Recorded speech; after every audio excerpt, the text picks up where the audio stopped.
Hey everyone, welcome to the Roast West Coast podcast. In Season 1, we're not only bringing you the stories of incredible coffee roasters from North County, San Diego, but we're trying to get a little smarter about coffee as well. Every week, we're visited by my personal coffee sensei, Chris O'Brien, the owner and operator of Coffee Cycle in Pacific Beach, San Diego. Each week, he'll try to make me and us a little coffee smarter by sharing some of his coffee knowledge. This week, we're talking about water. How hot should it be? How much should we use? How long should we let our coffee grind steep? It seems like a lot, but Chris breaks it all down for us and reminds us just to chill out a little bit. Be sure to subscribe to the Roast West Coast newsletter for updates, recaps, and much more coffee content at roastwestcoast.com. And now, it's time to get a little coffee smarter. And for another cup of coffee. Chris, welcome back to Roast West Coast. I'm excited and shocked that you came back. I am too, honestly. I'm a little shocked, but I just couldn't help myself. I had to help educate you about coffee. It was like a moral imperative. I feel like you saw what a lost cause I was on the first one, and you thought this will be the thing that gets me some like good karma points for the week. Ryan, I've known you were a lost cause for a long time. Moving on, this week I want to ask you 3 things about water, because water is essential to everything, but especially to coffee. When we're brewing coffee in the morning, does the ratio of water to coffee beans matter? Does the length that the beans sit in that water matter? And is there a rule about how hot that water should be? Well, this is a great set of questions because, as you pointed out, water is most of what we're drinking when we drink coffee. That being said, drink water with your coffee too, because you do need to stay hydrated, and coffee and alone will not do it. But yes, water is the most important thing other than coffee that you're putting into the drink. So to answer your questions, the ratio of water to coffee beans, does it matter? Absolutely. There are organizations out there that do nothing but coffee. And the main one that we talk about in the coffee business is the Specialty Coffee Association.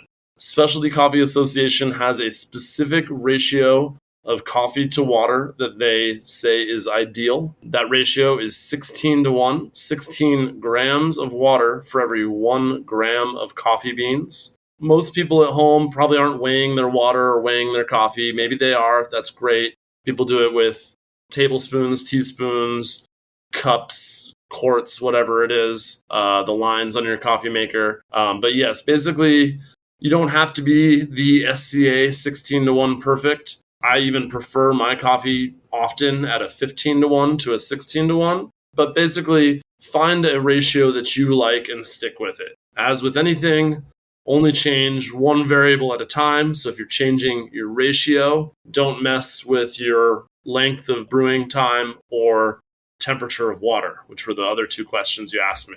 So ratio, does it matter? Yes. Is there a perfect ideal ratio? SCA says yes, and it's 16 to 1. But really what matters most is, do you like it? If you do, stick to that ratio. And I'll just jump in and say that when you talk about most people maybe not measuring at home, I never measured at home until I learned that. I bought like a $10 kitchen scale off of Amazon, which kind of felt guilty about because I'd rather go to the local hardware store, but we're in a pandemic. So I ordered it and I measured basically once and just made some little marks on like on my French press and on my thing. And so now I just dump it into that so I know what I'm doing. I love it. That sounds great. Yeah, I would eyeball it back before I owned a scale. I'd look at the level. Usually French press was what I used to use, and I'd say, okay, if I fill it up the depth of my thumb knuckle, and then fill it up to the top, and that was how I did it back then. But yeah, you just find some way to be consistent about it, and that's your ratio. Okay, so we still have the length of brewing and the temperature to talk about. Exactly. So the length of brewing doesn't matter. Yes, it does. Ryan, you like to belittle your own coffee knowledge, but obviously you set me up some good questions here. So the length of brewing matters. It will change a bit depending on your brewing method and how much you're brewing. So if you're brewing 2 gallons for your local church gathering, or if you're at a shop and you're brewing 1.5 gallons, or if you're brewing just a cup for yourself, those might change a little bit. But generally, if you want to simplify it, you always want to be brewing somewhere between 3 and 6 minutes. That's pretty good up to like 1 gallon or so. So 3 to 6 minutes. So a French press, you're doing like 4 to 6 minutes. If you have one of those little pour over things like, the Melita cone that your grandma had, or the Hario V60 or Chemex that your hipster friend has down the hallway, that's going to be 3 to 4 minutes, maybe 5. But yeah, 3 to 6 minutes is a great brewing time. It does relate to how fine you grind the coffee, how small the pieces of particles of coffee are. But it's nice to simplify it and just say, hey, 3 to 6 minutes, find the time that you like best for the thing that you do consistently every day. Find that time and stick with it. And again, only mess with one variable at a time. And can I assume that leaving it in for longer on the 6-minute side, how does that affect the flavor versus shorter?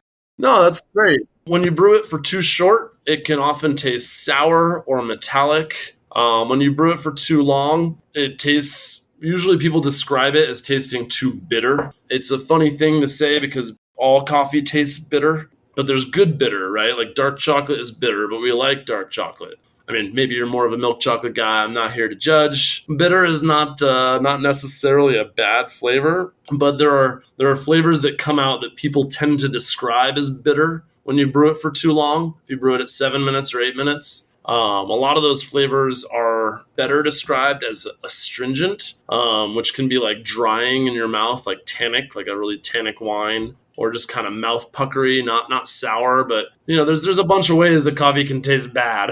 If you've ever gotten that diner coffee, you probably have experimented with some of them. But yeah, if you want to make the best cup of coffee possible, you just stick to that 3 to 6 minutes. You go too far, it tastes rubbery, bitter, astringent, asphalty, however you want to describe it. If you do too short a time, less than 3 minutes, it might taste sour, it might taste salty, it might taste metallic. Got it. Okay. So last thing was temperature. Temperature. All right. Temperature is one of my favorites because, coffee science has kind of changed a little bit in the last decade or two. We started using tools in the coffee industry that other industries have had access to that we didn't have access to. But again, just to simplify it down and not get too into it, as you know that I am prone to do. Temperature, there's a minimum temperature that we like for brewing coffee. It's 195 degrees. Some people will tell you that you don't want to go over 204 or over 208. I say screw that. Anywhere from 195 to 212 is going to be just fine. All right. The only complication that you get from temperature is people talk about cold brew. Well, I want to brew cold brew in my refrigerator or on my countertop. And that's great. If you want to do it in your refrigerator or on your countertop, you're going to need a lot more time. So I said 3 to 6 minutes. If you're doing it with cold water, that ain't going to cut it. You're going to want 12 to 24 hours. So yeah, you want to stick to that 195 to 212 if you're brewing anything hot. And if you're trying to do some sort of cold brew method, then you're going to want 12 to 24 hours because the water temperature isn't hot enough to get everything in that short amount of time. You need a lot more time. Well, I think that's going to take us right up to the limit for today. Chris, thank you again for joining me. Thank you for coming back. And I look forward to chatting with you again next week. Oh, it's always a treat, Ryan. I'm always so happy to share this coffee knowledge with you and talk about coffee. And heck, I'm even drinking coffee right now. Talk to you soon, bud.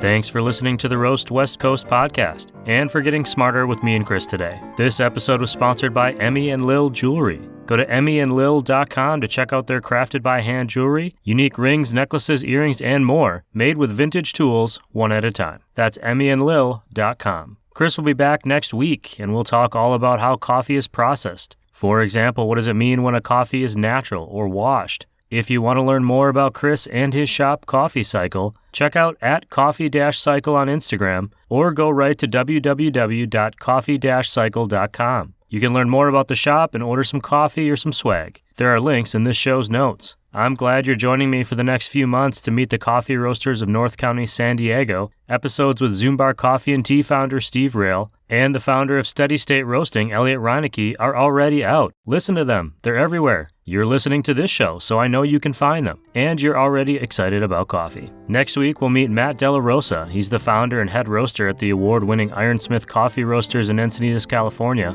Look for that show wherever you're listening to great podcasts, including Apple, Spotify, Amazon Music, basically everywhere, on Tuesday, November 24th. And Chris will be back on Friday right after Thanksgiving. Listen, review, and share this show with a coffee-drinking friend. This episode of the Roast West Coast podcast has been produced and recorded by me, Ryan Wolt. Thank you for listening. Subscribe to the bonus content at roastwestcoast.com and be swell out there. Try to stay sane and always drink good coffee.